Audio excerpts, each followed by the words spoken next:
Welcome to four sides TV. Sarpanch ఎన్నికలకు సర్వసిద్ధమవుతున్న ప్రభుత్వాలు గత 2 సంవత్సరాల నుంచి నాంచిపెడుతూ ఈరోజు ఏడాదిన్నర పాటు తెలంగాణలో కాంగ్రెస్ సర్కారు తన ప్రభుత్వాన్ని ఏర్పాటు చేసినప్పటికును ఇప్పటి వరకు సర్పంచుల ఎన్నికలు కానీ గ్రామ పంచాయతీ ఎన్నిక అది అలాగే ఈ మండల పరిషత్ ఎన్నికలు జిల్లా పరిషత్ ఎన్నికలకు సంబంధించిన ఇప్పుడు నాంచుకుంటూ వస్తుంది. ప్రతి ఏడాది ప్రతిసారి ఇలాగే ఏదో ఒకటి సాకు చెప్పుకుంటూ ఈరోజు గత కొన్ని రోజుల నుంచి వెళ్ళి చాలా పెద్ద ఒత్తిడి ప్రజల వైపు నుండి చాలా పెద్ద ఎత్తున ఒత్తిడి జరుగుతున్న సమయంలోనే ఎన్నికలు నిర్వహించాలి అనే ఒక నిన్న ఏదైతే సూచన ప్రాయంగా మినిస్టర్ సీతక్క ఏదైతే చెప్పారో ధనసరి అనసూయ గారు ఆ విషయంలోనే ఒక్కసారిగా తెలంగాణ రాజకీయాలు వేడెక్కాయి.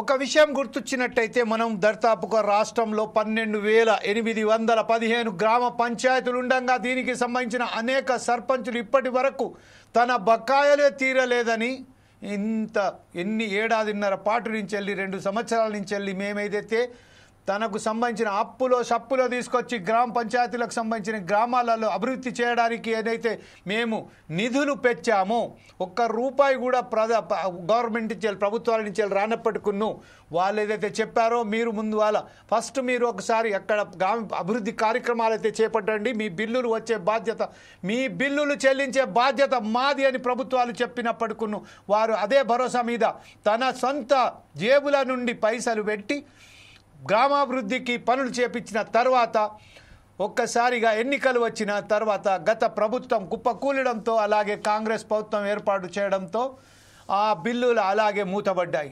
పైసా చెల్లించకుండా కాలయాపన చేస్తున్న ప్రభుత్వాలు ఈరోజు సర్పంచ్ ఎన్నికలకు వాయిదాలు వేసుకుంటూ వచ్చాయి. గ్రామాల నుంచి గ్రామ ప్రజల నుండి తీవ్రమైన ఒత్తిడి మేరకు ఈరోజు గ్రామ పంచాయతీ ఎన్నికలు నిర్వహించాలి అనే ఒక నిర్ణయం తీసుకున్నట్టుగా మనకు తెలిసొస్తుంది. జూలై ఆఖరి వారంలోపు గ్రామ పంచాయతీ ఎన్నికలు అంటే సర్పంచుల ఎన్నికలు తదుపరి 15-20 రోజుల లోపే మండల ప్రజా పరిషత్, దాని తర్వాత జిల్లా పరిషత్, దాని తర్వాత మున్సిపల్ ఎలక్షన్స్ కూడా వెళ్ళే అవకాశం ఉన్నట్టు కలుస్తుంది. ప్రస్తుతం మనం చూసినట్టయితే ఒకసారి మనతోని మాట్లాడడానికి ఈరోజు మాజీ సర్పంచులు, ఎందుకంటే గత 2 సంవత్సరాల నుంచి వెళ్ళి ఎన్నికలు అనేది లేదు, సర్పంచులు అనే వ్యవస్థనే లేదు. విషయం గుర్తించవలసింది ఏంటంటే కేంద్రానికి రావాల్సిన నిధులు మాత్రం అక్కడ ఆగిపోయాయి. గత 2 సంవత్సరాలుగా కేంద్ర నిధులు కూడా గ్రామ పంచాయతీ వ్యవస్థ లేనందువల్ల ఈరోజు మన దేశం నుంచి కేంద్రం నుంచి వెళ్ళి రావాల్సిన మన రాష్ట్రానికి సంబంధించిన నిధులు కూడా అలాగే వెనక్కి వెళ్ళిపోతున్నాయి. ఆ నిధులు వస్తాయా లేవా అనేది కూడా ఈరోజు ప్రశ్నార్థకంగా మారింది. ఈ విషయంలోనే ఈరోజు గ్రామ పంచాయతీ ఎన్నికలు నిర్వహిస్తాము అనేది మినిస్టర్ ప్రకటించారో ఆ ప్రకటించిన నేపథ్యంలోనే మనం మీరు చూస్తున్నాము. చిట్టిరెడ్డి రాజిరెడ్డి గారు మాజీ సర్పంచ్ పత్తిపాక గ్రామం భూపాల్పల్లి జిల్లా నుండి మనతోని మాట్లాడడానికి జూమ్ లింక్లో సిద్ధంగా ఉన్నారు. అలాగే కంకణాల జ్యోతిబసు భారతి గారు సర్పంచ్ పెద్దాపురం గ్రామం పెద్దపల్లి జిల్లా నుండి కూడా మనతోని మాట్లాడి సిద్ధంగా ఉన్నారు. అలాగే ఏస్లాబాద్ బాలకృష్ణ గారు మహబూబాబాద్ జిల్లా మాజీ సర్పంచ్ జంగాలపల్లి గ్రామం, అలాగే దుర్గం యశ్వంత్ గారు కూడా మరి కొద్దిసేపట్లో ఆసిఫాబాద్ జిల్లా నుండి కూడా మనతోటి జూమ్ లింక్లో మాట్లాడికి సిద్ధంగా వస్తారు. అప్పటిదాకా మనం ఒకసారి రాజిరెడ్డి గారి దగ్గరికి వెళ్దాం. రాజిరెడ్డి గారు, ప్రస్తుతం మనం ఒకసారి చూసినట్టయితే రాష్ట్ర వ్యాప్తంగా ఈరోజు ఏదైతే ఎన్నికలకు సంబంధించిన మేము నిర్వహించబోతున్నామని సీతక్క ప్రకటించడంతో ఒక్కసారిగా వేడెక్కిన రాజకీయాలలో గత ఏడాదిన్నర పాటి నుంచి వెళ్ళి రూపాయి కూడా రాని పక్షంలో మీరు ఎన్నికల సంబంధించిన ఖచ్చితంగా బహిష్కరిస్తామని ఎన్నికల సంఘం ఏదైతే ప్రకటించిందో ఈ విషయంపై ఫస్ట్ మీరు దీని మీద ఎలా విశ్లేషిస్తారు? మీరు ప్రత్యేకంగా మీరు ఎలా దీన్ని తీసుకోబోతున్నారు సార్ ఎన్నికలను? రాజిరెడ్డి గారు, మీ ఫోన్ అన్మ్యూట్ చేసి మాట్లాడండి సార్.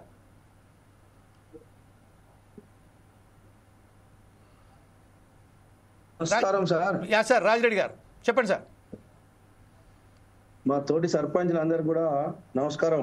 ముఖ్యంగా నిన్న ప్రకటించినటువంటి సీతక్క గారు వాస్తవంగా ఇప్పటికి కూడా డిలే అయిందని గవర్నమెంట్ కూడా బాగా ఆలోచన చేస్తుంది. అయింది కూడా, ఇప్పటికి కూడా ఆలోచన అయింది వాస్తవం. బిల్లులు కూడా రాంది వాస్తవం. ఇవన్నీ వాస్తవాలు. కానీ కొన్ని టెక్నికల్ లేకుంటే ఈ యొక్క ఆ గణన, కుల గణన, బీసీ గణన ఇవన్నీ కూడా కొన్ని జాప్యం జరిగింది వాస్తవం. ఇప్పటికైనా ప్రజలను గుర్తించి, గ్రామాలను గుర్తించి ఒక బాడీ ఉండాలనే ఉద్దేశంతో ఎంత త్వరితగతిన ఎలక్షన్లు పెడితే మంచిదని నా ఉద్దేశం సార్. అందరు కూడా వాస్తవంగా సర్పంచులు అందరూ కూడా బైకాట్ చేస్తా ఉన్నారు, కానీ గవర్నమెంట్ తలుచుకుంటే రాత్రికి రాత్రే మనం ఇవన్నీ కూడా రైతు బంధు, రైతు బీమా ఇవన్నీ ఇచ్చినట్టు కూడా ఈ బకాయిలు పెద్ద సమస్య కాదు గవర్నమెంట్ తలుచుకుంటే. మరి ఎందుకు డిలే చేస్తారో వారికే తెలుసు. దయచేసి అన్ని కూడా పేమెంట్లు ఎవరికైనా చిన్న చిన్న మంచి మంచి కాంట్రాక్టర్లే వెలవెలబోతున్నారు ఇలా బిల్స్ రాక. ఇవన్నీ కూడా మామూలు సర్పంచులు అన్నో ఇన్నో తెచ్చి ఇవన్నీ చేయడం జరిగింది కాబట్టి వాళ్ళని ఆదుకోవాలని నేను రిక్వెస్ట్ చేస్తున్నా సార్. వారికి కూడా బిల్లులు ఇచ్చి ఎలక్షన్లో పోతే గవర్నమెంట్ అనుకున్నది నిలబెట్టుకున్నట్టు ఉంటుందని నా ఒక భావన సార్. ముఖ్యంగా దయచేసి ఏదేమైనా గవర్నమెంట్ అనేది బాడీ ప్రతి ఒక్క గ్రామ పంచాయతీలో బాడీ ఉండాలి, మున్సిపాలిటీలో బాడీ ఉంటేనే ఒక ప్రజలకు ఒక నమ్మకం, ఒకరిని రెస్పాన్సిబుల్ గా చేసినందుకు వారు కూడా అడిగేటందుకు కూడా ఆస్కారం ఉంటది. వారిని నిలదీసి పనులు చేయించుకుంటేందుకు కూడా ప్రజలు ముందుకెళ్తారు. కాబట్టి దయచేసి ఈ బాడీలన్నీ కూర్చుండబెట్టాలని నా యొక్క భావన సార్. రైట్, ఇదే విషయంపై ఒకసారి కంకణాల జ్యోతి బస్సు భారతి గారి దగ్గరికి వెళ్దాం. భారతి గారు, ప్రస్తుతం మనం రాజరెడ్డి గారు చెప్తున్నట్టుగా ఏదైనప్పటికీ గవర్నమెంట్ ప్రభుత్వాలు తలుచుంటే మాత్రం ఈ బకాలు అయితే ఉన్నదో చాలా చిన్న విషయం అని చెప్తున్నారు. కానీ ఏడాదిన్నర పాటు నుంచి వెళ్ళి గ్రామ సర్పంచులు ఏదైతే తన జేబుల నుంచి వెళ్ళి నిధులను పెట్టి గ్రామాభివృద్ధికి పని చేశారో అవి కూడా రాకపోవడంతో అనేక సార్లు మీరు ఆందోళనలు చేపట్టారు. ఇప్పటి వరకు ఆ బిల్లులు చెల్లించపోగా ఇప్పుడు ఎన్నికలు వస్తున్న సమయంలోనే ఇస్తాది అని చెప్తున్నారు. దీని మీద మీరు ఎలా స్పందిస్తారండి? జ్యోతి బాసు గారు, ముందుగా నమస్కారం. మీ టీవీ యజమానికి ప్రత్యేకంగా కృతజ్ఞతలు బాగా తెలియజేస్తున్నాను. Yes sir. జూలైలో సర్పంచ్ ఎన్నికలు అని గ్రామ పంచాయతీ శాఖ మంత్రివర్యులు సీతక్క చెప్పడం నిజంగా ఆనందమే ప్రజలకు. ఎందుకంటే ఎలక్షన్స్ లేక గ్రామంలో ఉన్నటువంటి అనేక అభివృద్ధి కుంటుపడిపోయింది. సర్పంచ్కి బాధ్యత, స్వేచ్ఛ, స్వతంత్రంతో పైసలు తీసుకొచ్చి అభివృద్ధి దిశగా చేస్తారు. కానీ ఈ ప్రజాపాలనలో సెక్రటరీ గారు కానీ, స్పెషల్ ఆఫీసర్లు కానీ వాళ్ళకు ఏం బాధ్యత ఉన్నదని జేబులోకి వెళ్ళి పైసలు పెట్టి గ్రామ అభివృద్ధికి పాల్పడరు కాబట్టి ఇప్పటికైనా ఈ ప్రభుత్వం 15 నెలలే, ఇప్పటికైనా ఎలక్షన్ పెడుతుందని మంచి మాట. కానీ దానికన్నా ముందు మా రిక్వెస్ట్ మీ బాధ్యత ఏంటి అంటే, గ్రామంలో ఉన్నటువంటి పోయినసారి ప్రభుత్వంలో చేసినటువంటి సర్పంచుల అభివృద్ధికి మేము రకరకాలుగా వడ్డీకి తీసుకొచ్చి గ్రామాన్ని డెవలప్ చేయడానికి ప్రయత్నించినాం. ఆ ప్రయత్నంలో భాగంగానే అప్పుడు అనేకమైనటువంటి అభివృద్ధిలో ప్రజలు సుఖశాంతులతోటి సస్యశ్యామలంగా ఆరోగ్యంగా ఉన్నారు.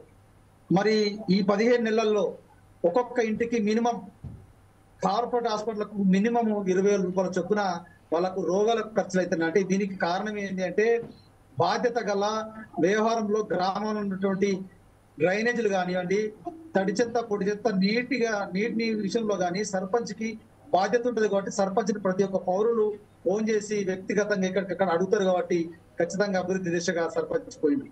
కానీ ఈ స్పెషల్ పాలనలో అనేక గ్రామాలు అంధకారం అయిపోయినాయి. ఇప్పటికైనా ఈ సీతక్క గారు నిజంగానే ఆమె నిర్ణయం కరెక్ట్ అయ్యి సీఎం గారి ఈమె మాటని ఎన్నికలు పెడితే సంతోషమే. కానీ మేము అభివృద్ధి చేసిన బిల్లును దయించి మాకిచ్చి మమ్మల్ని ఆర్థికంగా, మానసికంగా మమ్మల్ని కాపాడుకొని మళ్ళా మేము ఎలక్షన్ లో మేము ప్రజలకు మాటిచ్చి మళ్ళా మేము అధికారంలోకి రావాలి, గ్రామాభివృద్ధిలో తోడ్పడాలనే మా ఆలోచన. ఈ ఆలోచనను గుర్తించి ఇంత మంచి డిబేట్ పెట్టి మమ్మల్ని ఎప్పటికప్పుడు మాకు ధైర్యం ఇచ్చి మమ్మల్ని చైతన్యం చేస్తున్నటువంటి మీకు ప్రత్యేకంగా నా గ్రామ పంచాయతీ తరఫున, మా జిల్లా తరఫున ధన్యవాదాలు తెలియజేస్తున్నాను. రైట్, ఇదే విషయంలో జ్యోతిబస్ గారు ఒక విషయం ఏంటంటే, పంచాయతీ ఎన్నికలకు సంబంధించిన పంచాయతీ కార్యదర్శులు నిరసన వ్యక్తం చేస్తున్నారు. వారికి సంబంధించిన సహకరించము మేము ఖచ్చితంగా పంచాయతీ ఎన్నికలలో ఒకవేళ కనుక మా సమస్యలు పరిష్కరించకపోతే అని చెప్తున్నారు. ఈ నేపథ్యంలోనే దాన్ని ఇప్పుడు ఏదో చెప్పబోతున్నారు. దానికి తోడు ఇది కూడా చెప్పండి, పంచాయతీ ఎన్నికలకు సంబంధించిన కార్యదర్శులు కనుక మీకు సహకరించకపోతే how the election government run the elections, conduct the elections?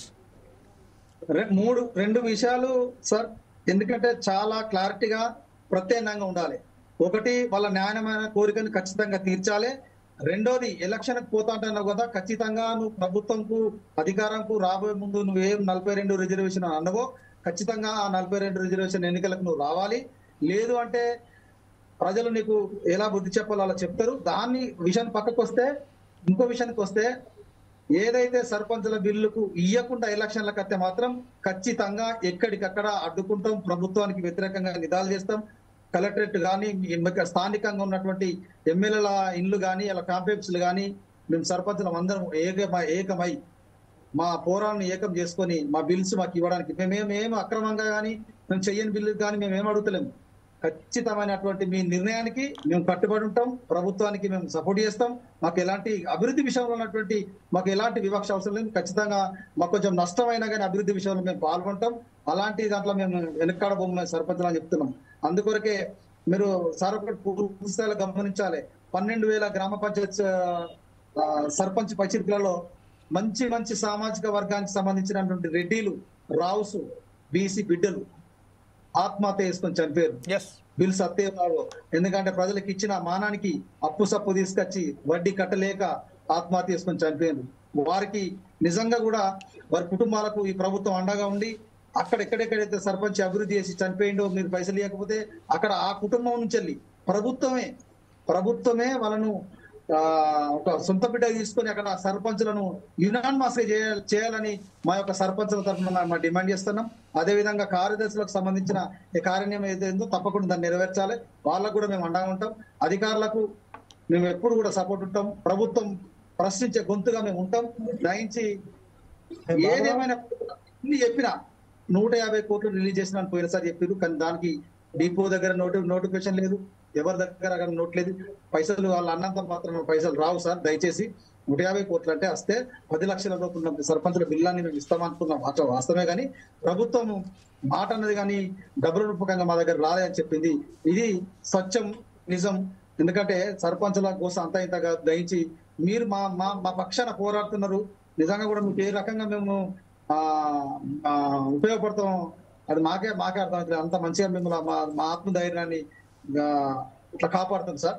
ప్రత్యేకంగా ధన్యవాదాలు మరీ తెలియజేస్తున్నాం. ఓకే, ఇదే విషయంపై చాలా ఖచ్చితంగా ఒకసారి మేము జ్యోతి బసు గారు మీకు ప్రతి ఒక్కరికి ఎవరైతే మా తెలంగాణకు సంబంధించిన గ్రామ సర్పంచ్లే కానీ గ్రామ ప్రజలే కానీ వారందరికీ 2,4,00,000 మంది జనాభాకు సంబంధించింది గ్రామ పంచాయతీ పరిధిలో ఉన్న వారందరికీ ఒక్కసారిగా మేము ఖచ్చితంగా ఫోర్స్ ఐస్ టీవీ తరఫున ఖచ్చితంగా మీ వెంటనే ఉంటాం. గ్రామ సర్పంచులకు సంబంధించిన సమస్యలు ఉన్నాయో, ఆర్టీ సమస్యలు ఉన్నాయో, ఎవరైతే ఎన్టీపీసీకి సంబంధించిన సింగరేణి సమస్యలు, ప్రతి ఒక్కరి సమస్యల పట్ల ఫోర్స్ ఐస్ టీవీ ఖచ్చితంగా ఉంటుందని మీకు ఆశ్వాసం కల్పిస్తూ యశ్వంత్ గారు, దుర్గం యశ్వంత్ గారు మనతో ఉన్నారు. దుర్గం యశ్వంత్ గారు ఫోన్ లైన్లో ఉన్నారు. దుర్గం యశ్వంత్ గారు ప్రస్తుతం ఏదైతే నిన్న ధనసై ఏదైతే ఉన్నారో సీతక్క గారు ఏదైతే ప్రకటించారో ఆ ప్రకటించిన నేపథ్యంలోనూ ఇంకా చీఫ్ మినిస్టర్ గారు దానికి సంబంధించిన ఇంకా మాట్లాడలేదు. కానీ మినిస్టర్ ఆఫ్ పంచాయతీరాజ్ ఎన్నికల మినిస్టర్ ఎవరైతే ఉన్నారో సీతక్క గారు వారు జూలైలో ఎన్నికలు నిర్వహిస్తామని చెప్పారు. ఒక విషయం మనం మాత్రం జ్యోతిబాసు గారు చెప్పారు, ఏ ఎన్నికలకు సంబంధించి మీరు వెళ్ళబోతున్నారో ఆ ఎన్నికల ముందు మేమైతే ఖర్చు చేశామో 10 నుంచి 15, 20 లక్షల వరకు అప్పులు తీసుకొని చచ్చామో అది ఖచ్చితంగా కట్టాలి. అలాగే ఒక బ్రహ్మాండమైన మాట చెప్పారు జ్యోతిబేశ్వరు. వారికి గర్వించవలసి విషయం, ఎవరైతే ఆత్మహత్యలు చేసుకున్నారో చనిపోయారో ఆ చనిపోయిన కుటుంబ సభ్యులకు యునానిమస్గానే గెలిపించుకోవడానికి సిద్ధంగా ఉన్నారు సర్పంచ్లు అందరూ చెప్పారు. ఈ విషయంపై మీరేమంటారండి, మీరు ఎలా స్పందిస్తారండి? సార్ మీ ఛానల్ కు మీకు నమస్కారం అండి. మీ ఛానల్ ప్రేక్షకులకు అందరికీ నమస్కారం. డిబేట్ తో పాల్గొన్న సోదరులకు నమస్కారం అండి. సార్ సర్పంచ్ ఎలక్షన్ లో ఇప్పటికీ నిర్వహించిన సమయం చాలా లేట్ అయిపోయింది. సంవత్సరంన్నర గడిచినా కూడా ప్రభుత్వం స్పందించకుండా, సర్పంచ్ ఎలక్షన్లు పెట్టకుండా గ్రామ పంచాయతీలు ఎక్కడికి అక్కడ అభివృద్ధికి నోచుకోలేని పరిస్థితి. మరి భారతదేశం డెవలప్ కావాలంటే, రాష్ట్రం డెవలప్ కావాలంటే గ్రామ పంచాయతీలే మరి మేను దేశానికి పట్టుకొమ్మ లాంటివి గ్రామ పంచాయతీలు. ఈ గ్రామ పంచాయతీలు మరి సర్పంచ్లు లేకుండా అధికారులు ఏం డెవలప్ చేస్తారని మరి గవర్నమెంట్ ఈ సర్పంచ్లను ఎన్నికలు పెట్టలేకపోతున్నారు. అది ఖచ్చితంగా వాళ్ళు ఇంత లేట్గా స్పందించడానికి మేము తీవ్రంగా ఖండిస్తున్నాం సార్. ఇది చాలా స్పందించిన విషయము. మరి సీతక్క గారు మరి ఇంత లేట్ అయినా కూడా మరి జూలై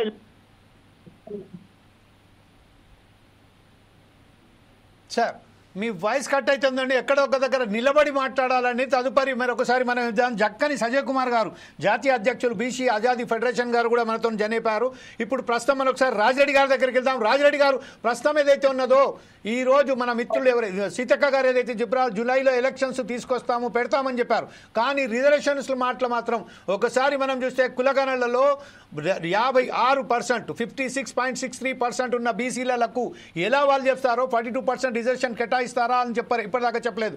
ఇంకొక విషయం చాలా గమనించదలసినది, రాష్ట్ర ప్రభుత్వం ఆమోదించినప్పటికీ కేంద్ర ప్రభుత్వం దాన్ని ఆమోదించలేదు ఇప్పటిదాకా, అది పెండింగ్లోనే ఉంది. కానీ ఇదే విషయంపై అన్ని రాజకీయ పార్టీలు ఏకపక్షంగా 50% రిజర్వేషన్స్ కల్పిస్తారా బీసీలకు? ఆ విషయంలోనే వస్తే ఇప్పటి వరకు అయితే ఏదైతే గత ఎన్నికలలో చూస్తే మాత్రం ఎక్కువ శాతం 50% మహిళలకు ఇచ్చారు. దాన్ని కొనసాగిస్తారా లేకుంటే ఇలా ఇప్పుడు ఎలా చేయబోతున్నారు? మీ సర్పంచుల ద్వారా మీరు ఎలా సందేశం ఇవ్వబోతున్నారు సార్? సార్ అదంతా ఇప్పుడు ఆల్రెడీ ఇంతకుముందు ఇచ్చిన రిజర్వేషన్ ప్రకారంగా కాకుండా ఇప్పుడు 42% బీసీలకు ఇవ్వాలి, వాళ్ళ పర్సంటేజ్ ఎక్కువ ఉన్నది అన్నది వాస్తవం, అది తెలిసింది. అది సెంట్రల్ గవర్నమెంట్ నుంచి రావాలి. కానీ ఒక పార్టీ పరంగా కూడా రేవంత్ రెడ్డి గారు ఇవాళ అంటున్నారు సార్, వాళ్ళు ఇచ్చినా ఇవ్వకుండా మనం రాహుల్ గాంధీ ఎప్పుడైతే డిక్లేర్ చేసిందో అదే ఉద్దేశంతో వీళ్ళకు 42% ఇచ్చి తీరుతామని అంటున్నారు. దయచేసి అమలు 100% జరుగుతుందని మేము అనుకుంటున్నాం సార్. ఏదేమైనా పర్సంటేజ్ ఇస్తూనే ఉంటారు, పర్సంటేజ్ ప్రకారంగా ఇవ్వాల్సిందే. బీసీ జనాభా వాస్తవంగా ఉన్న తెలంగాణలో ఉన్న మాట వాస్తవం. అది ఎవరైనా లెక్కల ప్రకారంగా అయినా చూసిన ప్రకారంగా ఉంది. అదే ఉద్దేశంతో గవర్నమెంట్ ముందుకెళ్లాలని మా యొక్క సూచన సర్పంచులు అందరు కూడా. ముఖ్యంగా ఎలక్షన్ మాత్రం డిలే అయింది వాస్తవం సార్. అదే రేషియోలో బీసీలకు రిజర్వేషన్ కల్పించుకుంటూ ఎప్పటికో ఎలక్షన్ అయినా ఇంత ఆలస్యం అయినందుకు మా మిత్రులు అన్నట్టు ఇప్పుడు గ్రామాలు పుట్టుబడ్డాయి. వాస్తవంగా శానిటేషన్ లేక, దానికి చెప్పే నాదులు లేక, ఏదో స్పెషల్ ఆఫీసర్లు నామమాత్రంగానే వాళ్ళ 5 గంటలకు పోవుడు, 8-10 గంటలకు అచ్చుడు, ఇదంతా కాదు కదా. సర్పంచులు అంటే ఊళ్ళు ఉంటే పొద్దున 6 గంటల నుంచి కూడా వాళ్ళు పనిచేసి వాళ్ళ పనులకు పోతే అందరికి అందుబాటులో ఉండేది. ఇట్లనే ఇంతకుముందు కూడా జరిగినాయి. మరి దాని మీద ఎందుకు దృష్టి పెట్టలేదో గవర్నమెంట్ నాకు తెలియదు. కానీ దయచేసి ఇప్పటికైనా వారు ఆలోచన చేసి, సీతక్క గారు కానీ చాలా మంత్రివర్గ పంచాయతీరాజ్ ఇన్ఛార్జి కాబట్టి ఆలోచన అన్ని చేసి రిజర్వేషన్ ప్రకారంగా, బిల్లుల ప్రకారంగా, అన్ని ఆలోచన పరంగా త్వరితగతిన టైం తీసుకొని ఎలక్షన్ పెడితే అందరం కూడా సుఖశాంతులతోటి మంచిగా ఉంటారు. ప్రజలు కూడా అందరికి కూడా అందుబాటులో ఉంటారు. ఏ సర్పంచ్ అయినా మంచి వాళ్ళను ఎన్నుకుంటారు. వాళ్ళు ఎన్నుకోకుంటే వాళ్ళే ఊరే ఖరాబ్ అవుతుంది. ఇది వాస్తవం. రైట్ సార్, ఇదే విషయంపై ఒకసారి మనం జక్కని సంజయ్ కుమార్ గారి దగ్గరికి వెళ్దాం. జాతీయ అధ్యక్షులైనటువంటి బీసీ ఆజాదీ ఫెడరేషన్ జక్కని సంజయ్ కుమార్ గారు, ప్రస్తుతం ఏదైతే రాష్ట్ర ప్రభుత్వం అసెంబ్లీలో ఆమోదించింది 56.63% బీసీలు ఉన్నారని వాళ్ళు ఆమోదించారు. కాకపోతే ఏంటంటే ఆ రిజర్వేషన్స్ అమలు చేస్తారా లేదా అనేది మాత్రం ఇప్పటిదాకా చెప్పలేదు. కేంద్ర ప్రభుత్వం పరిధిలో ఉన్నదని చెప్తున్నారు. కానీ ఎన్నికల ప్రక్రియలో భాగంగా ఆ రాష్ట్ర పార్టీకి సంబంధించిన వారు కేంద్ర ప్రభుత్వం అమలు చేయకున్నా కూడా రాష్ట్రాలకు సంబంధించిన అధికారం వాళ్ళకు ఉన్నది. తన పార్టీలోనే రిజర్వేషన్ అమలు చేయడానికి కాంగ్రెస్ ప్రభుత్వం ఈరోజు అమలు చేస్తుందా లేదా? 42% ఏదైతే బీసీ ఉన్నారో 42% కూడా చాలా తక్కువనే, అయినప్పటికీ అమలు చేస్తారని మీరు దీన్ని ఆమోదిస్తున్నారా? దీనికి ఏకవేస్తున్నారా లేదా? చెప్పండి సార్ జక్కని సంజయ్ కుమార్ గారు.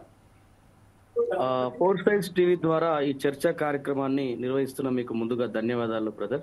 నా వాయిస్ క్లియర్ ఉందా? yes sir go ahead. Right. బీసీలకు 42% రిజర్వేషన్స్ ఇస్తామన్నటువంటి హామీ కామారెడ్డి డిక్లరేషన్ పేరిట 2023లో కాంగ్రెస్ పార్టీ ఎన్నికల సమయంలో ఇచ్చింది. చాలా సంతోషం. అయితే మేము మొదటి నుంచి కూడా బీసీ ఉద్యమకారులుగా మేము 9 సంవత్సరాల నుంచి ఉద్యమాలలో ఉన్నాం. అదే రకంగా కృష్ణన్న లాంటి నాయకత్వంలో ఉన్నటువంటి వారందరం కూడా మేము మేమెంతమందిమో మాకంత వాటా కావాలని మేము నినదిస్తూ పోరాటాలు చేస్తున్నటువంటి పరిస్థితి. సో ఆ సందర్భంలో మేమెంతమందిమో మాకంత వాటా అన్నప్పుడు జనగణన లేదు, జనగణన అంటే కులగణన లేదు కాబట్టి కులగణన స్టాటికల్ గా డాటా లేదు, 42% మేము ఇస్తాము. అదే రకంగా మేము అధికారంలోకి వచ్చిన తర్వాత కులగణన చేపడతామని ప్రభుత్వం, రాష్ట్ర ప్రభుత్వంలో అయినటువంటి కాంగ్రెస్ పార్టీ హామీలు ఇచ్చినది. ఆ హామీలను అమలు చేసేటువంటి దాని విధానంలో ముందుకు పోతా ఉన్నదని మేము అనుకుంటున్నాం. ఆ ముందుకు పోవడం కోసం కూడా మేము అనేక పోరాటాలు చేయాల్సి వచ్చింది గతంలో. అసలు 3 నెలల లోపలనే కులగణన ప్రక్రియ ప్రారంభిస్తామని చెప్పినటువంటి కాంగ్రెస్ పార్టీ ఆనాడే గనక కులగణన చేసి ఉంటే అధికారంలోకి వచ్చిన వెంటనే స్థానిక సంస్థల ఎన్నికల విషయంలో ఇచ్చినటువంటి హామీలను, బీసీలకు ఇచ్చినటువంటి హామీలను అమలు చేసేటువంటి ప్రక్రియ మొదలు పెడితే ఇవాళ ఇంత లేటు కాకపోతుండే ఎలక్షన్. వారి యొక్క నిర్లక్ష్యానికి కారణంగానే ఇవాళ ఎన్నికలు ఇంత ఆలస్యం జరిగేటువంటి పరిస్థితి వచ్చింది. మేము కొత్త ప్రభుత్వం కదా, కొత్తగా వచ్చినటువంటి ప్రభుత్వము ఒక నియంత్రణ దించి ఇంకో ప్రభుత్వం పెట్టుకున్నాం. ఆ ప్రభుత్వానికి మేము సమయం ఇవ్వాలని బీసీ ఉద్యమకారులుగా దాదాపుగా జూన్ వరకు చూసాం లాస్ట్ ఇయర్. కానీ ఎలాంటి స్పందన లేని పరిస్థితుల్లో మేము అనేక పోరాటాలు చేసి ఇందిరా పార్క్ దగ్గర ధర్నాలు కావచ్చు, వివిధ జిల్లాల్లో ధర్నాలు కావచ్చు, సదస్సులు కావచ్చు, అనేక కార్యక్రమాలు చేసి మేము రాష్ట్ర ప్రభుత్వం మీద ఒత్తిడి చేసేటువంటి ప్రయత్నం చేసినాం. ఆ క్రమంలో ఆగస్టు 25వ తారీఖు బీపీ మండల్ గారి జయంతి నుంచి నేను, నాతో పాటు ఇద్దరు ఉద్యమకారులము 12 రోజుల ఆమరణ నిరాహార దీక్ష కూడా చేసినాం. సో ఇట్లా ఉద్యమ ఒత్తిడి వల్లనే వాళ్ళు కులగణన చేసిర్రు. అదే రకంగా డెడికేటెడ్ కమిషన్ ఏర్పాటు చేసిర్రు.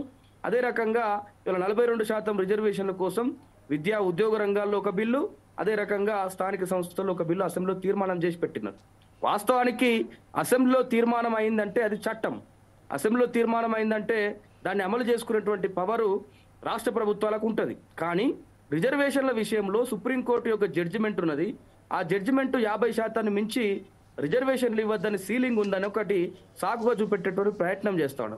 ఆ కోర్టు సీలింగ్ నిజంగా కనుక గమనిస్తే అది కేవలం విద్యా ఉద్యోగ రంగాల్లో మాత్రమే ఇంప్లిమెంట్ అవుతుంది. ఇది 73, 72 రాజ్యాంగ సవరణ ద్వారా వచ్చినటువంటి స్థానిక సంస్థల విషయంలో రాష్ట్ర ప్రభుత్వాలకే సంపూర్ణ అధికారం ఉన్నది. కానీ ఇలా ప్రభుత్వము దాని విషయంలో చేస్తామని కానీ చెయ్యమని కానీ చెప్పలేని పరిస్థితిని ఇవాళ నాన్చుడు ధోరణిని మేము చూస్తా ఉన్నాం. అదే మేము 2 రకాలుగా ఉద్యమాన్ని మాత్రం ముందు తీసుకుంటాం. నిస్వార్థంగా ఎలాంటి రాజకీయ పక్షానికి సంబంధం లేకుండా బీసీ ఉద్యమకారులుగా మేము పోరాటం చేస్తా ఉన్నాం. గతంలో 42% రిజర్వేషన్ అమలు చేయాలి, కులగణన చేయాలని తెలంగాణలో, హైదరాబాద్ లో ఆమరణ దీక్ష చేస్తే దానికి సంబంధించినటువంటి రిజల్ట్ సాధించగలిగినాం. అదే రకంగా మొన్న మార్చు, అదేవిధంగా ఫిబ్రవరి, మార్చ్, ఏప్రిల్ 3 నెలలు ఢిల్లీలో ఉండి 12 జాతీయ పార్టీల మద్దతును కూడగట్టినాం. అయితే అమలు చేయడానికి కాంగ్రెస్ పార్టీకి, రాష్ట్ర ప్రభుత్వానికి స్వేచ్ఛ ఉన్నప్పటికీ దీన్ని 9వ షెడ్యూల్లో పెడితే దానికి రాజ్యాంగ రక్షణ దొరుకుతుంది. కాబట్టి ఎలాంటి కోర్టు కేసులు కానీ ఇంకేది వేసినా కూడా తమిళనాడులో ఏ విధంగానైతే 69% రిజర్వేషన్ అమలు అవుతా ఉందో తెలంగాణలో కూడా అమలు కావడానికి ఆస్కారం దొరుకుతుందని ఢిల్లీలో ఉండి 12 జాతీయ పార్టీల మద్దతును కూడగట్టి 22 రోజులు ఆమరణ నిరాహార దీక్ష పెట్టినాం.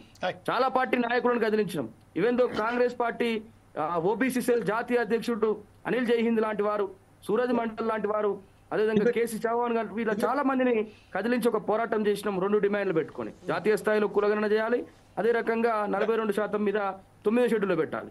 ఇవాళ మేము బీజేపీ, అదేవిధంగా రాష్ట్ర ప్రభుత్వం కాంగ్రెస్ పార్టీని మీ ద్వారా నేను రిక్వెస్ట్ చేస్తా ఉన్నా. బీసీలుగా మేము ఇవాళ 78 ఏళ్ల స్వతంత్ర భారతదేశంలో అన్ని హక్కులను కోల్పోయినాం, దోపిడికి గురైనాం. ఇవాళ మేము పన్నులు కడితేనే ప్రభుత్వాలు నడుస్తా ఉన్నాయి. అధిక శాతం ఉన్నటువంటి మేము పన్నులు కడితేనే ఈ రాష్ట్ర ప్రభుత్వానికి ఖజానా కానీ, దేశ ప్రభుత్వానికి ఖజానా కానీ వస్తా ఉంది. బీసీల హక్కుల కోసం ఇవాళ చరిత్రాత్మకమైనటువంటి రిజర్వేషన్లు ఒకసారి పెంచితే అది ఎప్పటికీ కూడా చరిత్రలో నిలిచిపోయేటువంటి గొప్ప అవకాశం. కాబట్టి ఇవాళ ఏడాది ఆలస్యమై కావచ్చు, 2 సంవత్సరాల ఆలస్యం కావచ్చు, కానీ ఎట్టి పరిస్థితుల్లో కూడా ఈ యొక్క రిజర్వేషన్లు అమలు చేసిన తర్వాతనే ఎన్నికలు నిర్వహించాలనేది బీసీ ఉద్యమాల యొక్క డిమాండ్. ఎందుకంటే 78 ఏళ్లుగా మేము గోసపడుతున్నది, మోసపోతున్న దానికి ఇవాళ ఏడాదికి ఎన్నికలు కాకపోతే వచ్చేటువంటి బడ్జెట్ అయిపోతుందనో, లేకపోతే రాష్ట్రాల గ్రామాలలో పాలన కుంటుపడుతుందన్నటువంటి విషయాలు వాస్తవమే కావచ్చు. కానీ 78 ఏళ్లుగా మేము గోసపడుతున్న దానికి, మోసపోతున్న దానికి ఇది పెద్దదేం కాదు. కాబట్టి ప్రతి పౌరుడి అభివృద్ధి దేశాభివృద్ధి, బీసీల అభివృద్ధి చెందినప్పుడే దేశం అభివృద్ధి చెందినట్టు అవుతుంది. కాబట్టి రాష్ట్ర ప్రభుత్వం ఎట్టి పరిస్థితుల్లో వారు ఇచ్చినటువంటి మాట మేమెంతో మాకంత అంటున్నాం, కానీ 42% అమలు చేసినా మేము సంతోషపడతాం. 42% అమలు చేసిన తర్వాతనే ఎన్నికలు నిర్వహించాలని మేము డిమాండ్ చేస్తా ఉన్నాం. అదే రకంగా ఒకవేళ కోర్టు సీలింగ్ అడ్డం వస్తాయి, లేదంటే ఇవాళ దేశపు కేంద్ర ప్రభుత్వం 9 షెడ్యూల్ పెట్టాలి, పార్లమెంట్ లో తీర్మానం చేయాలన్నటువంటి విషయమే అయితే కనుక ఆగస్టులోనే, ఇవాళ జూలై లాస్ట్ వీక్ నుంచి ఆగస్టులో మళ్ళీ పార్లమెంట్ సెషన్ ఉన్నది. రేవంత్ రెడ్డి గారికి మీ ద్వారా రిక్వెస్ట్ చేస్తా ఉన్నా, పోదాం, ఢిల్లీకి పోదాం, అందరం ఉద్యమకారులమంతా కూడా పోదాం. బీసీ ఉద్యమానికి మీరు నాయకత్వం వహించండి. తమిళనాడు తరహాలో, తమిళనాడులో రిజర్వేషన్ల పెంపు కోసం జరిగినటువంటి పోరాటం సమయంలో ఆనాటి తమిళనాడు అగ్రనాయకత్వం అంతా కూడా ఢిల్లీలో కూర్చొని మేము 9 షెడ్యూల్ పెట్టేదాకా మేము ఢిల్లీ వదిలిపెట్టి పోమని చెప్పేసి ఆనాడు పోరాటం చేసి వారు సాధించుకున్నారు 69% రిజర్వేషన్ కు చట్టబద్ధతను 9 షెడ్యూల్ సాధించుకున్నారు. ఆగుదాం, ఇంకో నెల 2 నెలలు ఆగుదాం. ఒకవేళ మీరు చేయాల్సినటువంటి అధికారం మీకున్నది, చేయగలిగితే మీరు అమలు చేసినాక ఎన్నికలు పెట్టండి రాష్ట్రానికి ఉన్నటువంటి స్వేచ్ఛ మేరకు. నిజంగానే కోర్టులో అడ్డం వస్తుంది, కోర్టు కేసు పాలైతే ఎన్నికలు ఆగిపోతాయి అనేటువంటి ఆలోచన కనుక మీకుంటే మీరు ఆగుదాం, ఇంకో 2 నెలలు అయినా ఆగి తప్పకుండా పార్లమెంటులో చిట్టమయ్యేదాకా 9 షెడ్యూల్ పెట్టేదాకా పోరాటం చేసిన తర్వాత ఎన్నికలు పెట్టాలని. లేని పరిస్థితుల్లో రాష్ట్రంలో బీసీలమంతా కూడా వివిధ సెక్షన్స్ గా నిన్ననే మాకు మీటింగ్ జరిగింది.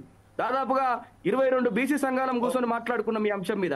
మేము అంటా ఉన్నాం, ఎట్టి పరిస్థితుల్లో కూడా రాజకీయాలకు సంబంధం లేకుండా రాష్ట్ర ముఖ్యమంత్రి గారు ఈ రిజర్వేషన్ విషయంలో బొంకిస్తే, మోసం చేస్తే కనుక తప్పకుండా బీసీల యొక్క ఉద్యమానికి వారు నష్టపోక తప్పదు.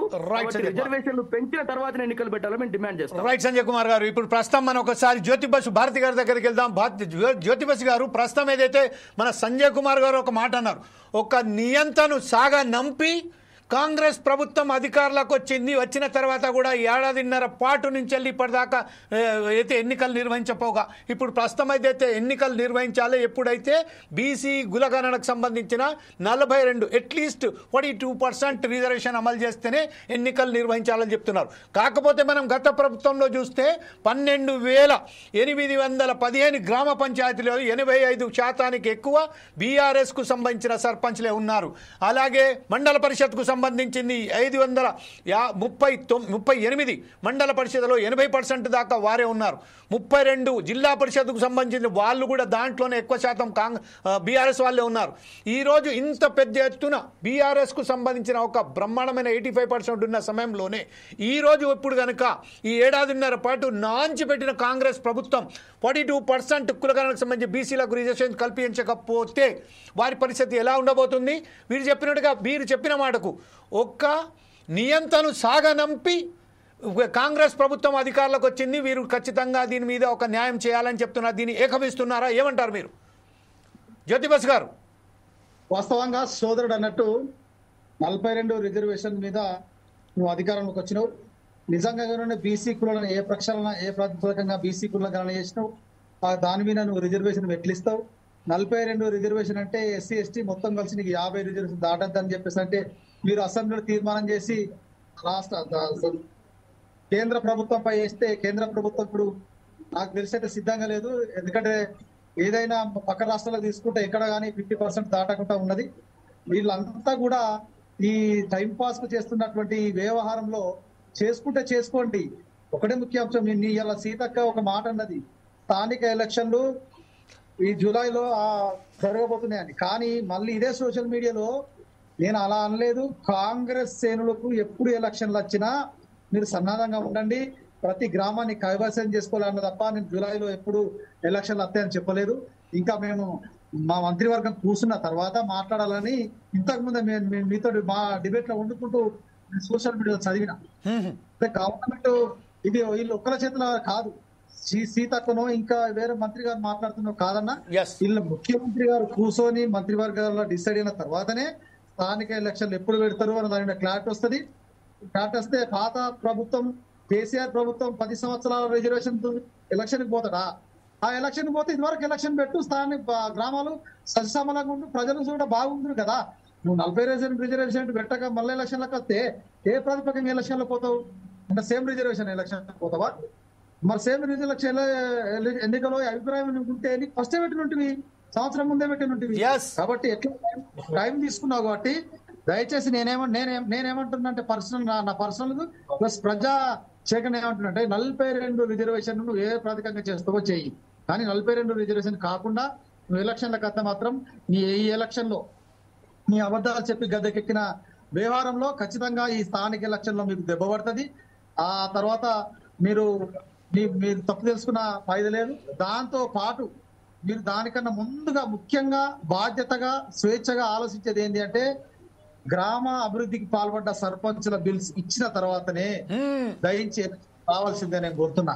ఎందుకంటే ఎలక్షన్లు పెట్టద్దని మేము ఎలక్షన్లకు అసలు వ్యతిరేకం కాదు, గ్రామ అభివృద్ధులకు మేము ముందుంటాం. అప్పు సప్పు చేసినటువంటి మీ టీవీ ద్వారా మరీ మళ్ళా చెప్తున్నా, దయించి మా బకాయిలను మాకు చెల్లించి ఎలక్షన్ పెట్టాలి. ఖచ్చితంగా గ్రామాభివృద్ధిలో మేము తోడ్పడతాం. మళ్ళా అప్పుడు ఎప్పుడు చెప్తున్నా ఎక్కడెక్కడైతే మా సర్పంచులు మీ ప్రభుత్వాలు, ఆ ప్రభుత్వం కావచ్చు ఈ ప్రభుత్వం కాదు, ఎక్కడైతే మేము ప్రాణ నష్టం జరిగిందో ఆ కుటుంబంలోకి వెళ్ళి ఖచ్చితంగా మీరు సర్పంచ్నో ఎంపీటీసీనో జెడ్పీటీసీనో బాధ్యతగా చేయాల్సిందిగా నేను డిమాండ్ చేస్తూ ఖచ్చితంగా 42 రిజర్వేషన్ ఎలక్షన్లకు రావాలి. లేదు అంటే ఇక మీ ప్రభుత్వానికి తగిన గుణపాఠం ప్రజలు చెప్పడం. జ్యోతిబసు గారు ఇంకొక విషయం ఏంటంటే, రాజిరెడ్డి గారు మీ ఫోన్ కొంచెం మ్యూట్ చేసుకోండి సార్ ప్లీజ్, బాగా డిస్టర్బ్ అవుతుందండి. ఎప్పుడైతే మీ వర్షన్ వస్తుందో అప్పుడు మీరు అన్మ్యూట్ చేసి మాట్లాడదు, కానీ ప్రస్తుతం అయితే మీరు మ్యూట్ చేసుకోండి. జ్యోతిబసు గారు, ప్రస్తుతం ఏదైతే ఉన్నదో గ్రామ పంచాయతీ ఎన్నికలకు సంబంధించి మనం సర్పంచుల వ్యవహారంలో ఎప్పుడైనా చూతబోతున్నామో ఆ చూసే విధానంలో భాగంగా కేవలం ఎమ్మెల్యేలు తనకు సంబంధించిన ప్రతి విషయంలో జోక్యం చేసుకుంటూ గ్రామ పంచాయతీ సర్పంచుల పవర్ను దించడానికి వారికి ఒక కేవలం పప్పెట్లాగా ఉపయోగించుకుంటాను. వారు ఎక్కడ అంటే సర్పంచ్కి ఒకసారి మనం చెరువు ఇస్తే అతను పోయి జిల్లా పరిషత్ అయితే జిల్లా పరిషత్ చైర్మన్ అవుతాడు, దాని తర్వాత నా పదవికే ఎసరు పెడతాడు అన్నట్టుగా భావించుకుంటూ ఈరోజు ఎమ్మెల్యేలు సర్పంచులకు ఏదైతే వాళ్ళకు గ్రామంలో సర్పంచ్ అంటే ఒక గ్రామ పెద్ద, ఆ గ్రామానికి సంబంధించింది is a person of village, first person of village. అతని పూర్తి అధికారంలో వారు ఒక తండ్రి లాంటి వాడు ఆ గ్రామానికి. వారికి సంబంధించిన బాధ్యతలు తగ్గించడానికే తన ఎమ్మెల్యేలు తమ ప్రమేయాన్ని ఎక్కువ చేసుకుంటూ పోతున్నారని ఒక వాదన ఉన్నది. ఈ విషయంపై మీరేమంటారండి? వాస్తవంగా నేను అన్న మీతోటి ఏకీభవిస్తున్నా. ఎందుకు ఏకీభవిస్తున్నా అంటే ఖచ్చితంగా కూడా సర్పంచ్కి ఎలక్షన్స్ పెట్టుకుంటే సర్పంచ్లకు ఉత్తగా ఉండదు కదా, సర్పంచ్ పని చేయాలి, గ్రామ అభివృద్ధి చేయాలి, గ్రామ సస్యశ్రమణ చేయాలంటే పైసలు కావాలి. ఈ పైసలు కావాలనే ఎమ్మెల్యేల వినా ఎంపీల వినా మంత్రులను ఒత్తిడి చేస్తారని ఈ యొక్క ఆలోచన ధోరణిలో వాస్తవం కూడా ప్రభుత్వం ఉన్నది. ఎందుకంటే వాళ్ళ పదవులకు ఎసరత్తది. ఎందుకంటే సర్పంచ్ అనే పదవి ఆ గ్రామానికి సంబంధించినటువంటి ఒక చీమ చిటుకు అన్న సర్పంచ్కి బాధ్యత కలుగుతుంది. అలా అచ్చగాడు వచ్చినా బిచ్చగాడు వచ్చినా ఎవరు వచ్చినా సర్పంచ్కి పూర్తిగా బాధ్యత ఉండి వాళ్ళను అది మంచి అయినా చేయడానికి ఏమైనా స్వీకరించాలి. కాబట్టి సర్పంచ్కి పనిచేసే హక్కు ఉంటుంది, కాబట్టి పైసలు అడుగుతుంది. కాబట్టి ఇట్నే చేయించడానికి స్పెషల్ ఆఫీసర్లతోటి జస్ట్ ఇంటి పన్ను లేకపోతే ఇంకేమైనా గ్రాంట్స్ వచ్చినతోటే ఈ గ్రామ పంచాయతీలు మెయింటైన్ చేస్తారు తప్ప ఇంకోటి కాదు. ఖచ్చితంగా నేను మీ మాట ఎక్కబేస్తున్నా. ఖచ్చితంగా ఇవి తప్పించుకోవడానికే ఎమ్మెల్యేలకు మంత్రులకు సీఎం గారికి కూడా ముక్కున్నదనే ఆలోచన ధోరణితోటే ఎలక్షన్ చేస్తాను. ఎక్కడన్నా ఉన్నదా సార్? 17-16 నెలల ఎలక్షన్ లేక, గ్రామ అభివృద్ధి లేక, గ్రామంలో అనేకమైనటువంటి అంశాలలో వెనుకబడిపోతున్నాయి గ్రామాలు. ఇంకెప్పుడు ఎలక్షన్స్ పెడతావు? ఎలక్షన్ పెడదామంటే కేంద్ర ప్రభుత్వానికి పంపించినాం, రిజర్వేషన్ రావాలి, రిజర్వేషన్ వెంటనే పెడతాని ఒక మంత్రి అంటారు, ఒక మంత్రి ఇప్పుడు ఎలక్షన్స్ ఇప్పుడెక్కడి అంటారు. లేకపోతే కాంగ్రెస్ పార్టీ సన్నిహితులు అందరూ ఏకం కావాలి, ఎలక్షన్స్ ఎప్పుడు వచ్చినా అని ఒకరు అంటారు. మీరు స్థానికలను ఎలక్షన్స్ ఎప్పుడు పెడతారు? నంబర్ 1. నంబర్ 2, దాన్ని పెట్టే ముందు వాళ్ళకి బిల్స్ ఎన్ని ఉన్నాయి, వాళ్ళ బిల్స్ మొత్తం క్లియర్ చేసిన తర్వాత ఎలక్షన్ పోవాలి అన్న అంశం మీద దయించి మంత్రివర్గము ఆ గ్రామ పంచాయతీకి సంబంధించిన మంత్రి గారు సీతక్కను ఆ మంత్రివర్గాన్ని మేము కోర్లాగా మనస్ఫూర్తిగా కోరుకుంటున్నాం సార్. వాస్తవంగా కూడా ఏముంటుంది సార్ రాజకీయంలో, మీకు తెలియనిది ఏముంది సార్? సర్పంచ్ అంటే నిజంగా కూడా చెప్తున్నా సార్, గుండెని చేసుకొని పర్సనల్ జీవితాలు సాక్రిఫైస్ చేస్తేనే సర్పంచ్. లేకపోతే రాత్రి కూడా 2 గంటలకు ఫోన్ చేస్తున్నాడు, ఇక్కడ యాక్సిడెంట్ అని పోలీసులు రాంటారు. ఇప్పుడు ఎవరికి చెప్తారు? ఎవరికి బాధ్యత ఉన్నది? ఎవడు పోతాడు? దయించి ఈ కాంగ్రెస్ ప్రభుత్వం హయాంలోనే సర్పంచ్ ఎన్నికలు లేట్ అవుతుంది. గతంలో కూడా దగ్గర 2 సంవత్సరాలకు పెట్టి మరి ఇప్పుడు కూడా అదే ధోరణి చేస్తారా? లేకపోతే ఇప్పుడే సీతక్క అన్న మాట, మంత్రి గారు అన్న మాటకైనా గౌరవ మర్యాదలు ఇచ్చి జూలై ఎండింగ్ లోనే పెడతారా అన్నది ప్రభుత్వం చిత్తశుద్ధిగా ఆలోచించి నిర్ణయం తీసుకోవాలి. ఆ నిర్ణయం తీసుకునేటప్పుడు మంత్రివర్గం కూర్చునేటప్పుడు దయించి ఇన్నిసార్లు మా గురించి డిబేట్లు పెడుతున్న ఈ టీవీల ఆశీర్వంతో మాకు పైసలు ఇప్పించాల్సిందిగా మేము డిమాండ్ చేసి పక్కకు పెట్టి రిక్వెస్ట్ చేస్తాను, దయించి మీ ద్వారా సర్పంచులందరినీ మానసికంగా, శారీరకంగా అన్ని రకాల కాపాడాలని మనస్ఫూర్తిగా కోరుకుంటున్నా, ఈ ప్రభుత్వాన్ని డిమాండ్ చేస్తున్నా. రైట్. రాజిరెడ్డి గారి దగ్గరికి వెళ్దాం. రాజిరెడ్డి గారు, ప్రస్తుతం ఏదైతే ఉన్నదో ఖచ్చితంగా గతంలో నిన్న ఏదైతే సీతక్క గారు చెప్పారో ఖచ్చితంగా జూలైలో ఎలక్షన్స్లో నిర్వహిస్తామని చెప్పారు. ఈ రోజు వచ్చిన తర్వాత మరొకసారి నేను అలా చెప్పలేదు, నేను మనందరం చర్చించుకున్న తర్వాతనే మేము ఒకసారి ఒక నిర్ణయానికి వస్తామని చెప్తున్నారు. సమన్వయ లోపము మినిస్టర్లనే, మంత్రులనే కళ్ళకు కట్టొచ్చినట్టుగా కనబడుతుంది. ఈ కాంగ్రెస్ ప్రభుత్వంలో ఒక నిర్ణయం తీసుకోవాలంటే ఏ మంత్రులకు కూడా అధికారం లేదు అన్నట్టుగా. అంటే గతంలో మన మిత్రుడు ఏదైతే చెప్పాడో ఒక నియంత్ర పాలన అని చెప్పారు, సంబోధిస్తూ గత ప్రభుత్వాన్ని సంబోధిస్తూ ఏదైతే మన కంకణ జక్కిని సంజయ్ కుమార్ గారు చెప్పారో ఒక నియంత్ర పాలన చెప్పారు. నియంత్ర పాలన తర్వాత ఇంకో నియంత్ర పాలన వచ్చిందా? ప్రస్తుతం మనం ఒక నియంత్ర పాలనలో మరొకసారి మనం ఇరుక్కుపోయామా అనే దిశగా ఈరోజు జరుగుతుంది. ఒక మంత్రివర్యులు ఒక నిర్ణయం తీసుకున్న తర్వాత ఆ శాఖకు సంబంధించిన మంత్రివర్యులే ఈరోజు మళ్ళీ మాట మార్చి లేదు మేమందరం కూర్చొని ఒకసారి సమీక్షించిన తర్వాతనే ఎన్నికలు పోతాను. అసలు వారికి భయం అనేది ఏర్పడ్డదా? ఈరోజు గ్రామ పంచాయతీలకు సంబంధించిన అయితే నిధులకు సంబంధించిన కేవలం కొంతమంది అండి, ఒక్కొక్క సర్పంచ్కు రావాల్సింది 10-15 లక్షలు 20 లక్షల వరకేనా. ఆ సంబంధించిన వాళ్ళు తన తాకట్లు పెట్టి, తన పుస్తల తాకట్లు పెట్టి వాళ్ళు ఈరోజు ఆ గ్రామాభివృద్ధికి సంబంధించిన పనులు పూర్తి చేశారు. అనేక మంది చనిపోయారు, ఆత్మహత్యలు చేసుకున్నారు. ఆర్థికంగా వాళ్ళు చాలా పెద్ద ఎత్తున ఈరోజు సంక్షోభానికి గురవుతున్నారు. ఈ విషయంపై ప్రభుత్వం ఎందుకు వారి మీద ఎందుకు చర్యలు తీసుకుంటలేరు? ఆ సమస్యలను పరిష్కరించగా ఎందుకు పోతలేరు? మళ్ళీ ఒకసారి కాలయాపన ఎందుకు చేస్తున్నారు? మంత్రులకు సంబంధించిన సమన్వయం ఎందుకు లేకపోతుంది? ఈ విషయంపై రాజిరెడ్డి గారు మీరేమంటారండి? నేను కూడా దాని విషయం గురించి ఆరాధించినాము. నిన్న మంత్రి గారు చెప్పినట్టు అది వాస్తవమే చెప్పింది. పోతే ఈ 2-3 రోజుల్లో కేబినెట్ మీటింగ్ ఉందట, నేను కూడా ఆరాధించినాం సార్. కేబినెట్ మీట్ లో పూర్తి ఆ వివరాలు వెలువడే అవకాశం ఉంది. ఇప్పుడు అన్నలు చెప్పినట్టు వాస్తవంగా ఇవన్నీ కూడా వాళ్ళకు అన్ని తెలుసు. ఇక్కడ వాళ్ళదేదో కాదు, ప్రతి కేబినెట్ లో చర్చిస్తాలు వస్తూనే ఉన్నాయి. ఎలక్షన్ చేస్తాం ఇప్పటికే లేట్ అయిందని అంటున్నారు. ఇప్పుడు మా అయితే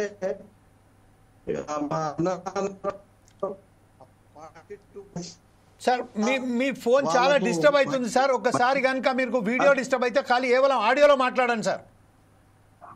సార్ అట్లా ఏం లేదు, కట్ చేసినాం సార్.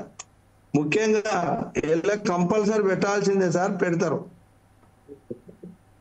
హలో మాట్లాడండి సార్, మాట్లాడండి. ఎలక్షన్ కంపల్సరీ పెట్టాల్సిందే సార్. మా ఉద్దేశం కూడా ఇప్పుడు బ్రదర్స్ అన్నట్టు బిల్స్ అన్ని చెల్లించి ఇమ్మీడియట్ గా యాక్షన్ వాళ్ళందరూ కూడా ఆలోచన చేసి ఈ ఎలక్షన్ పోతేనే మంచిదని నా ఉద్దేశం సార్.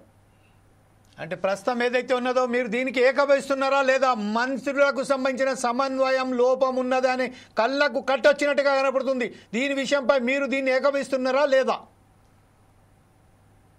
ఎలక్షన్ జరగకపోతే ఏకీభవించినట్టే కదా సార్. ఎలక్షన్ జరుగుతలేదు కాబట్టి ఏకీభవించినట్టే. మరి అదే మీరు చెప్పండి సార్. ఇప్పుడు ప్రస్తుతం ఏదైతే ఉన్నదో మనం ఇప్పుడు బిల్లులు చెల్లించడంలో వైఫల్యం అయిపోయింది. గత ఏడాదిన్నర పాటు నుంచి వెళ్ళి కాలయాపన చేసుకుంటూ వస్తున్నారు, అదే చెప్పింది. నిన్న మంత్రివర్యులు ఏదో చెప్పారో దానికి సంబంధించిన కూడా ఈరోజు మాట మార్చి ఈరోజు కూడదు అని చెప్తున్నారు. ఈ విషయంపై మీరు ఒకసారిగా మాజీ సర్పంచ్గా మీరేమనుకుంటున్నారు? అంటే సర్పంచుల సంఘం మీద ఉన్నది ఖచ్చితంగా జాక్ కూడా ఏర్పడ్డది. ఎన్నో ఆందోళన కార్యక్రమాలు చేపట్టారు, రాష్ట్ర వ్యాప్తంగా ఆందోళన కార్యక్రమాలు చేపట్టారు. అనేక మంది సంఖ్యల పాలేలు ఉన్నారు, వాళ్ళకు తీసుకుపోయి పోలీస్ స్టేషన్లో బందీలు కూడా పెట్టారు. ఆ విషయంలో ఏమంటారండి?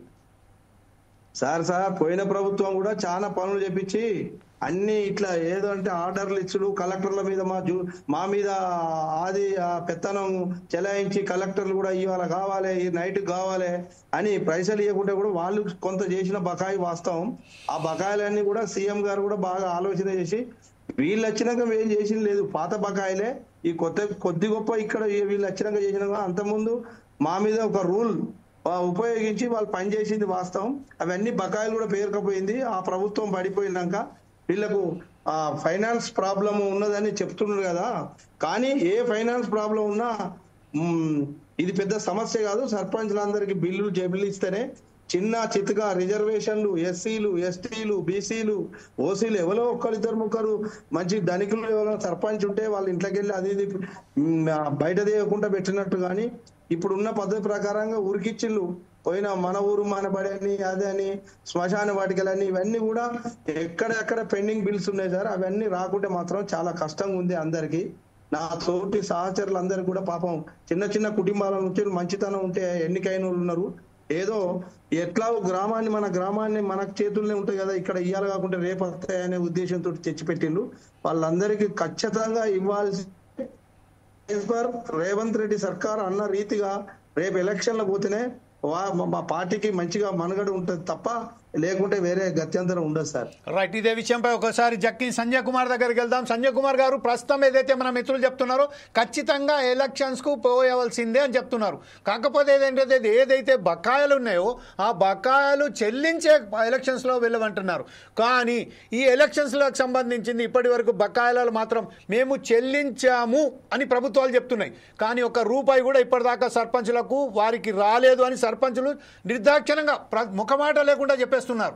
ఈ నేపథ్యంలోనే ఇప్పుడు రిజర్వేషన్ సమస్య ఒకటి, ఇప్పుడు బకాయిల సమస్య ఒకటి, విఆర్ఎల్ ఇప్పుడు ఈ పంచాయతీ కార్యదర్శుల సమస్య ఒకటి, ఈ అన్ని సమస్యలతో సతమవుతున్న సర్కారు ఎలక్షన్లకు పోతుందని మనం ఆశించుకుందామా? లేకపోతే మరొకసారి మీరు చెప్తున్నట్టుగా బీసీలు రిజర్వేషన్ కాకుంటే ఈరోజు ఇంకా నెల కాదు 6 నెలలైనా పర్వాలేదు అని చెప్తున్నారు. కానీ ఈ దశలోనే ఇప్పుడు 50 నెలలు అయిపోయింది.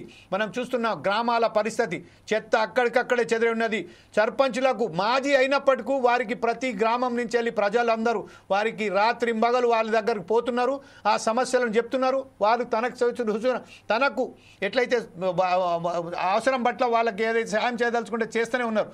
ఈ విషయంలో ఒక కాలయాపన ఇంకో ఏడాదిన్నర పాటు లేకుండా 6 నెలల పాటు మీరు చెప్తున్నట్టుగా చేస్తే గ్రామం ఇంకా కొంచెం దిగజారిపోతుంది కదా ఆ వ్యవస్థ.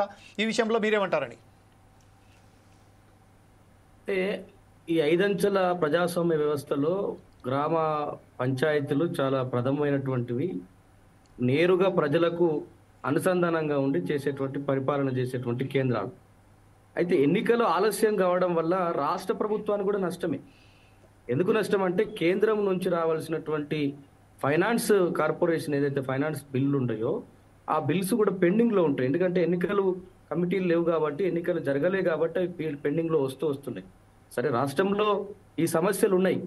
ఇప్పుడు పెండింగ్ బిల్స్ అవన్నీ కూడా గత ప్రభుత్వాలు చేసినటువంటి ఆ టైంలో చేసినటువంటి బిల్స్ ఉన్నాయి. అదే రకంగా రిజర్వేషన్లు పెంచాలన్నటువంటి ఇది చరిత్రాత్మకమైనటువంటి ఘట్టం బీసీల ఉద్యమంలో మాత్రం. ఇందాక జ్యోతి బస్ గారు మాట్లాడుతూ 50% మించి ఏ రాష్ట్రంలో కూడా రిజర్వేషన్లు లేదన్నది అది తప్పు. ఎందుకంటే తమిళనాడులో 69% రిజర్వేషన్ అమలు అవుతా ఉంది. ఇలా రాజ్యాంగం ప్రకారం కూడా మనది గణతంత్ర దేశంగా మన రాజ్యాంగం రాసుకున్నాం. గణతంత్ర దేశం అంటే ప్రతి పౌరుడికి సంబంధించినటువంటి వాటాను అందరికి అందించడమే గణతంత్రం అవుతుంది. మనం రాసుకున్నటువంటి రాజ్యాంగంలో ప్రియంబుల్ అది. ఆ ప్రియంబుల్నే అమలు చేయకుండా ఇలా కోర్టు సీలింగ్, కోర్టులో ఉన్నటువంటి మనుధర్ముల శాస్త్రం అనుసంధించేటువంటి వాళ్ళు పెట్టినటువంటి సీలింగ్స్ అవి. ఆ రకంగా ఉన్నటువంటి 50% సీలింగ్ వల్ల ఏ రాష్ట్రంలో కూడా లేదు అన్నది ఒకటి తప్పు. రెండోది, సర్పంచుల బిల్స్ వాస్తవానికి మేము కూడా చూస్తూ ఉన్నాం. మా ఫ్యామిలీ నుంచి కూడా కొంతమంది ప్రజాప్రతినిధులు ఉన్నారు. నేను గతంలో గజ్వేల్ నుంచి బీఎస్పీ ఎమ్మెల్యే అభ్యర్థిగా పోటీ చేసినటువంటి సందర్భం ఉంది. గజ్వేల్ కాన్స్టిట్యున్సీ నుంచి కూడా కొంతమంది సర్పంచులు మాతో నేరుగా మాట్లాడుతూ ఉంటారు. చాలా ఇబ్బందులు పడుతూ ఉన్నారు. 5%, 10%కి అప్పులు తెచ్చిపెట్టారు. ఎందుకంటే ఒకటేమో ఆ ఊరికి వచ్చినటువంటి పని ఏం చేస్తారంటే, జనరల్ గా ఒక సబ్ స్టేషన్ ఒక విలేజ్కి వస్తే ఆ సరైన ఏర్పాట్లు ఏమంటే ఇంకొకటికి పంపించేస్తారు. ఒక హాస్పిటల్, ఆయుర్వేద హాస్పిటల్ అంటే ఒక విలేజ్కి అటాచ్ అయితే అక్కడ మనం పెట్టుకోలేని పరిస్థితి ఉంటే ఇంకొకటికి పంపించేస్తారు.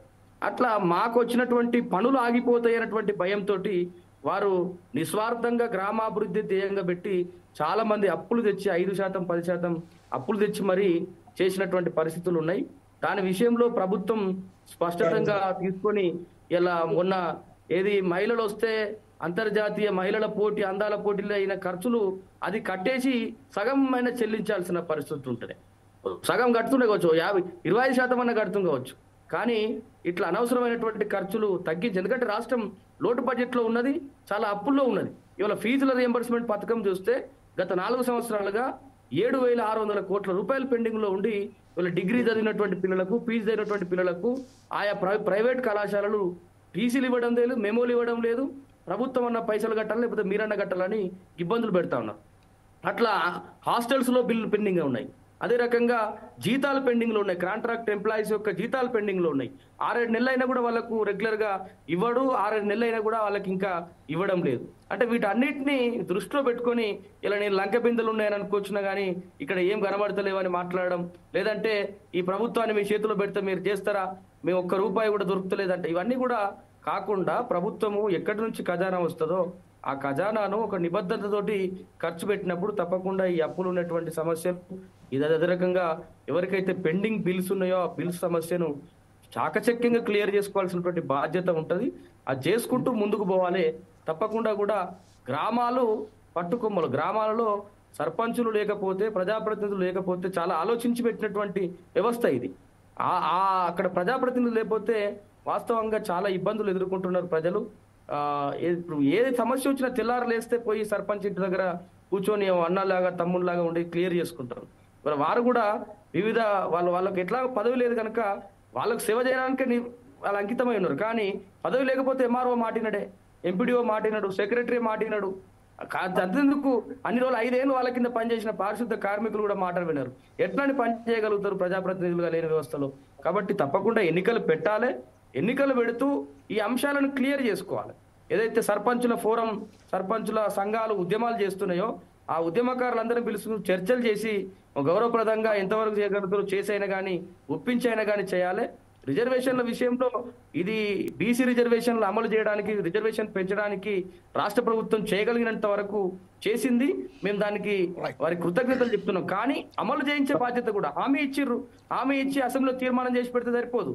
అది ఆమోదమైన దాన్ని అమల్లోకి తీసుకురావాలి. అమల్లోకి తీసుకురావాలంటే మీకు చేయడానికి స్వేచ్ఛ ఉంది, చేయండి. లేదు 9 షెడ్యూల్ పెట్టడానికి పోరాటం చేద్దామా? తమిళనాడు ఉద్యమం మనకు నిదర్శనంగా రోల్ మోడల్ గా ఉంది. దాన్ని ఫాలో అయిదాం. ఆగస్టు పార్లమెంట్ లో ఖచ్చితంగా 9 షెడ్యూల్ పెట్టుకోవడానికి కేంద్ర ప్రభుత్వం మెడలు వంచైనా మనం తప్పకుండా దీన్ని సాధించుకొద్దామని ఈ 2 విషయాల మీద నా ఓకే. ఇదే విషయంపై యశ్వంత్ గారు మీరు ఉన్నారండి? Durgam Yashwant garu. Okay right. Okay Durgam Yashwant garu. Okay right sir. Durgam Yashwant garu line cut అయినట్టుంది. ఇప్పుడు మనం జ్యోతి బసు భారతి గారి దగ్గరికి లాస్ట్ కంక్లూడ్కి వెళ్దాం. భారతి గారు, ప్రస్తుతం ఏదైతే మన మిత్రులు చెప్పినట్టుగా ఈరోజు ఎప్పుడైతే ఇప్పుడు మనం చెప్పారో, సంజయ్ కుమార్ గారు చెప్పారు, ఒకవేళ కనుక ఈ రిజర్వేషన్స్ అమలు కాకపోతే వారు ప్రభుత్వంగా తమిళనాడు ఉదాహరణ తీసుకుంటూ తమిళనాడులో ఈ 82 ఈ రిజర్వేషన్కి సంబంధించిన వాళ్ళు తనకు తానుగా పెంచుకున్నారు, అక్కడ ఏదైతే నిర్వహించుకుంటున్నారో అలాగే మన ప్రభుత్వం కూడా దాన్నే రోల్ మోడల్గా తీసుకుంటే ఇక్కడ కూడా నిర్వహించాలని చెప్తున్నారు. ఒకవేళ కనుక 9 షెడ్యూల్ ప్రకారం వెళ్దామంటే ఇంకొక పార్లమెంట్ సెషన్లో కూడా ఒత్తిడి తీసుకొచ్చి దాన్ని ఆమోదింపజేసే వెళ్దామని చెప్తున్నారు. అది సమస్య కాదు. ఆ సమస్య వచ్చే పార్లమెంట్ సెషన్లలో కూడా అది అమెండ్మెంట్ అవుతుందని కూడా మనం అనుకోలేము. కాకపోతే ఏంటంటే ప్రస్తుతం ఏదైతే ఎన్నికలు రాబోతున్నాయో ఈ విషయంలో ఈ జూలైలో అని చెప్తున్నారు. ఆ జూలై కానివ్వండి, లేకుంటే ఆగస్టు ఫస్ట్ వీక్ కానివ్వండి, ఈ ఎన్నికలు జరుగుతున్న సమయంలోనే పార్టీల వారీగా తనకు తాను ఆ రిజర్వేషన్లే తనకే ఫస్ట్గా అమలు చేసుకుంటూ ఒక ఉదాహరణ, ఒక రోల్ మోడల్ మనమే కేంద్రానికి ఇస్తే బాగుంటుంది కదా. అలాగే ఈ పంచాయతీకి సంబంధించిన పంచాయతీ ఎన్నికలలో గత ప్రభుత్వం ఏదైతే నిర్లక్ష్య వైఖరికి గురి అయ్యి ఈరోజు వారికి సంబంధించిన ఎట్లా ప్రజలైతే బుద్ధి చెప్పారో అలాగే వీరు కూడా బుద్ధి చెప్పకుండా మీరు ఎలా సూచనలు సలహాలు ఇదలుచుకున్నారు సార్? బాలకృష్ణ జ్యోతిబసు గారు. సార్ వాస్తవంగా కూడా అప్పుడు రిజర్వేషన్ అనేది మన తెలంగాణ రాష్ట్రంలో ఉన్నటువంటి వ్యవహారం. దీన్ని తీసుకుపోయి కేంద్ర ప్రభుత్వం మీద పెట్టి కేంద్ర ప్రభుత్వం రిజర్వేషన్ చేస్తే ఎలక్షన్ పెడతామని అంటున్నావా? మరి కేంద్ర ప్రభుత్వముకు మేము రిజర్వేషన్ అసెంబ్లీలో తీర్మానం చేసి పంపినాం కదా, దాని వచ్చినాకనే ఎలక్షన్ పెడతా అంటున్నావా? నువ్వు ఏ అందుకొరకే సార్ నేను ఏమంటున్నంటే 42 రిజర్వేషన్ అన్నావు, ఏ ప్రాతిపదికంగా ఎట్లా సాధ్యమవుతాను అన్నావు ఆ రకంగానే ఎలక్షన్ పెట్టుకుంటున్నాం. మేము రిజర్వేషన్ వ్యతిరేకం కాదు, మేము ఎన్నికలకు వ్యతిరేకం కాదు.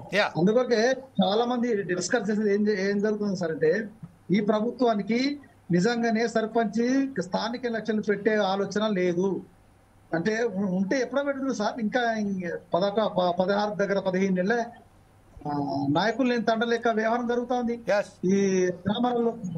దయచేసి నేనేమంటున్నా సార్, రిజర్వేషన్ మాకు మళ్ళీ చెప్తున్నా సార్, 12 రిజర్వేషన్ 42 రిజర్వేషన్ ను మీరు ఏ రకంగా అమలు చేసి పెడతారో పెట్టండి. అట్లా పెడితే నేనేమంటున్నా సార్, పర్సనల్ గా చదువుకున్న వాళ్ళం, చట్టం తెలిసిన వాళ్ళం ఏమంటున్నా, ఏం చెప్తున్నా అంటే రోడ్డు నుంచి వెళ్ళిపోయి దానకరమయ్యే కోట్ల కేసెత్తే ఎలక్షన్స్ అనేవి ఆగుతాయి. దీనికి చట్టబద్ధత వ్యవహరించుకొని దాని చట్ట ప్రకారంగా మనకు స్వేచ్ఛ సంతరం ఉందని ఏది పడితే మాట్లాడడం కదా సార్. మనం మాట్లాడేటప్పుడు మీకు ఇబ్బంది కలగకుండా మాట్లాడడం నా స్వేచ్ఛ, నా సంస్కారం. అది ఆ రకంగానే మాట్లాడలే తప్ప రోడ్డు నుంచి పోయేటోడు కేసు వేసినా దయచేసి ఎలక్షన్లు ఆగుతాయి. దానికి చట్టబద్ధత ఏ రకంగా పెడతావు, కేంద్ర ప్రభుత్వాన్ని ఏ రకంగా ఒప్పిస్తావు, ఏ రకంగా అఖిల పక్షాన్ని ఢిల్లీకి తీసుకుపోతావు అన్నదాన్ని మీ మంత్రివర్గం కూర్చొని ఒక క్లారిటీకి వచ్చిన తర్వాత మాట్లాడుకొని చేసుకొని ప్రకటన చేయండి. కానీ ఊరుకునే ఈ నెల చివరిలో ఎలక్షన్ పెడతానంటే గ్రామాలలో హడావిడి స్టార్ట్ అవుతుంది. ఏం సార్, గ్రామాలలో ఎత్తుకు పై ఎత్తి వేసుకుంటూ వ్యవహారం చేసుకుంటారు. ఇవన్నీ ఒక ఎత్తు అయితే రిజర్వేషన్ ఏమవుతుంది అన్న దాని ఇంకొక ఆలోచన విధానం జరుగుతుంది. అందుకొరకు దయించి ఒక క్లారిటీగా ఈ ప్రభుత్వం, ఈ మంత్రివర్గం తీసుకొని మరి కేంద్ర ప్రభుత్వం ఇప్పుడు అన్నట్టు కేంద్ర ప్రభుత్వం డిస్కస్ చేసుకొని మాట్లాడతారా, ఇంకేం చేస్తారు దాన్ని చేసి ప్రజలైతే నిజంగా కూడా తెలంగాణ ప్రజలు గ్రామ పంచాయతీలో నిజంగా కూడా సాటిస్ఫైగా లేరు సార్, సంతోషంగా లేరు. ఎందుకంటే నేను చాలా మంది వాడలలో తిరుగుతాం కదా సార్, ఏం సంగతి ఆ ప్రభుత్వానికి ఈ ప్రభుత్వానికి తేడేంది అబ్బా అని పెద్ద మనుషులు అడిగితే ఏమంటారు, వాళ్ళు చెప్పే మాట ఏం చెప్పాలా సార్? ఏమున్నది తాతానికి తెలియదే ఉంది, మొద్దును దించి తుంటెత్తుకున్నట్టు అవుతుంది మా బతుకంతా. ఆయన తీసేది ఈయన పోయి చెప్తారంటే ఈయన కూడా గది పని చేయబట్టే ఎవరికి చెప్పుకుంటు మా బాధలన్నీ, మీరు లేకపోయా, మీ చేతిలో లేకపోయా, మా చేతిలో లేకపోయా అన్న వ్యవహారంలో మాట్లాడతారు సార్. నేను ప్రభుత్వాన్ని విమర్శించి ఏదో వాళ్ళని ఇబ్బంది పెట్టిన ఆలోచన కదా సార్. నా మనసులో మాట, ప్రజల మనసులో మాట మీ ద్వారా ప్రభుత్వం ముందు ఉంచుతున్నాం. ఇప్పటికైనా ఆ ప్రభుత్వం, ఆ మంత్రివర్గం కూర్చొని రిజర్వేషన్ ప్రక్రియ ఏ రకంగా చేస్తారు, నువ్వు అసలు బీసీ గుణగుణ ఏ రకంగా చేసినావు, దానికి ఏ రకంగా చేసినావు, ఎలక్షన్ పోవడానికి పూర్తి స్వేచ్ఛ, స్వతంత్రం, పూర్తి మెజార్టీ మీ ప్రభుత్వం దగ్గరనే ఉంది. కాబట్టి మీరు ఏ రకంగా ఎలక్షన్స్ పెడితే ఆ రకంగా, కానీ 42% రిజర్వేషన్ పెంచే నువ్వు ఎలక్షన్స్ రావాల్సిందిగా నా విజ్ఞప్తి, నా demand. Right sir, thank you very much. ఒకసారి కంక్లూడ్గా దుర్గం యశ్వంత్ గారు లైన్లోకి వచ్చారు. దుర్గం యశ్వంత్ గారి దగ్గరికి వెళ్దాం. యశ్వంత్ గారు ప్రస్తుతం ఏదైతే ఉన్నారో, కొన్ని రోజుల క్రితం ఫస్ట్ ఫేజ్గా నిధులు విడుదల చేశాము అని ఏదైతే ప్రభుత్వం ప్రకటించినప్పటికీ రూపాయి కూడా విడుదల చేయలేదు. కానీ ప్రకటించిన తదుపరి ఎవరైతే అప్పులు ఇచ్చిన వాళ్ళు ఉన్నారో, మాజీ సర్పంచ్ల ఇళ్లల్లో పడి ప్రభుత్వం ప్రకటించింది, విధులు విడుదల చేశారు, మా పైసలు మాకు ఇవ్వండి అని వాళ్ళు గగ్గోలు పెట్టడం మొదలుపెట్టారు. అదొక సమస్య అయితే, ఇప్పుడు ప్రస్తుతం 42% రిజర్వేషన్లకు సంబంధించిన ఒక సమస్య, అలాగే గ్రామ పంచాయతీకి సంబంధించిన ఎవరైతే సెక్రటరీస్ ఉన్నారో వారికి సంబంధించిన ఒక సమస్య. ఈ అనేక సమస్యలు సతమతవుతున్న ఇప్పుడు ప్రభుత్వం ఇటు నిధులు విడుదల చేయక, గ్రామ పంచాయతీ కార్యదర్శుల సమస్యలు పరిష్కరించకపోగా, ఈ 42% సంబంధించిన రిజర్వేషన్స్ భర్తీ చేయకపోగా, ఒక ప్రజలను మభ్యపెట్టడానికి మరికి సంబంధించి సర్పంచుల మధ్య గొడవలు పెట్టి సమస్యలు ఇంకా పెంచడానికే ప్రయత్నం చేస్తున్నట్టుగా మన ఇప్పుడు ఎవరైతే మిత్రులు ఉన్నారో అందరూ చెప్తున్నారు. ఈ విషయంపై మీరేమంటారండి లాస్ట్ కంక్లూడ్గా? సార్, ముఖ్యంగా సర్పంచ్ల బిల్లులు అంటే బిల్లుల ఏ ప్రభుత్వం ఉండని సర్పంచ్లు పార్టీ గుర్తు మీద గెలవరు, ఇండిపెండెంట్ గుర్తు మీద గెలుస్తారు. కాబట్టి ఏ గవర్నమెంట్ లో చేసిన పనులు కానీ నెక్స్ట్ గవర్నమెంట్ వచ్చిన గవర్నమెంట్ అది కంపల్సరీ చేయాల్సిందే తప్పకుండా. వీళ్ళు మరి పెద్ద పనులకేమో కేటాయిస్తారు. సర్పంచ్ అంటే చిన్న విలేజ్లలో వాళ్ళ ప్రజలను సంతోష పెడుతూ వాళ్ళ ప్రతి ఒక్క పని 24 దాదాపుగా పబ్లిక్ సర్వీస్ ఇచ్చే ప్రజాప్రతినిధి అంటే సర్పంచ్ 24 hours.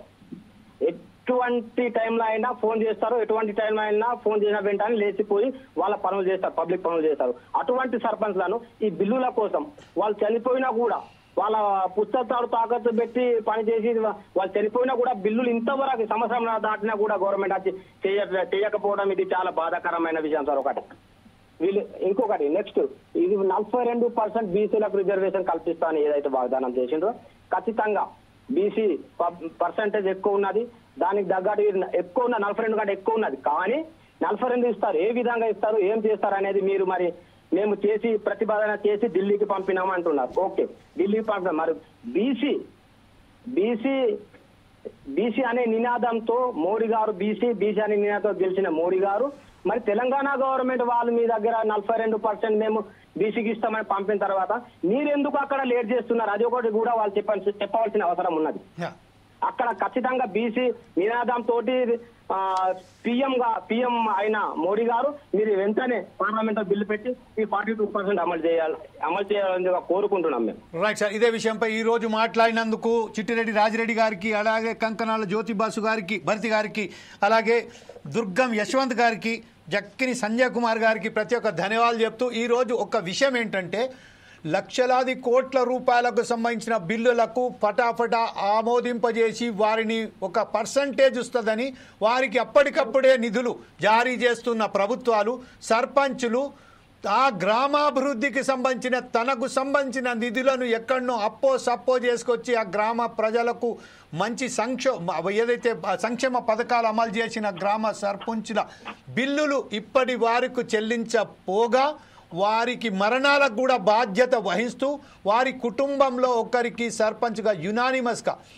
గెలిపించాలని, అలాగే అక్కడ ఏదైతే ఎన్నికల గుర్తింపు లేకుండా ఏ ప్రజా పార్టీలకు అతీతంగా ఈరోజు సర్పంచులు పోటీ చేస్తారు కాబట్టి తక్షణమే వాళ్ళ బిల్లులు చెల్లించి ఏ కులగణనకైతే మనం పూనుకున్నామో, ఏ కులగణనకైతే సాధించుకున్నామో ఆ కులగణన ప్రకారము బీసీలకు రావాల్సిన ఖచ్చితమైన రిజర్వేషన్ కల్పిస్తూ మహిళలకు, ఎస్సీలకు, ఎస్టీలకు, మైనారిటీలకు ప్రతి ఒక్కరికి వారి దామాషా ప్రకారంగా వారికి సీటులు కేటాయిస్తూ తద్వారా తక్షణమే ఎన్నికలలో వెళ్ళి ఈ జూలై మాసంలోనే చెప్పినట్టుగానే మంత్రులందరూ కూర్చొని చీఫ్ మినిస్టర్ని ఆమోదింపజేసే విధంగా ఆమెకు చెప్పేసి ఈరోజు జూలై లాస్ట్ వీక్లో ఫస్ట్ వీక్ ఆఫ్ ఆగస్ట్లో కానీ ఖచ్చితంగా ఎన్నికలు నిర్వహిస్తున్నట్టుగా మనమందరూ ఎవరైతే ఈరోజు పాల్గొంటున్న ప్రతి ఒక్క ప్యానలిస్టు చెప్పిన విధానంగానే నడుస్తారని ఆశాభావం వ్యక్తం చేస్తూ రేపు మరొక కార్యక్రమంతో మీ ముందుకు వస్తాం. పడదాకా చూస్తుండండి 4 Sides TV.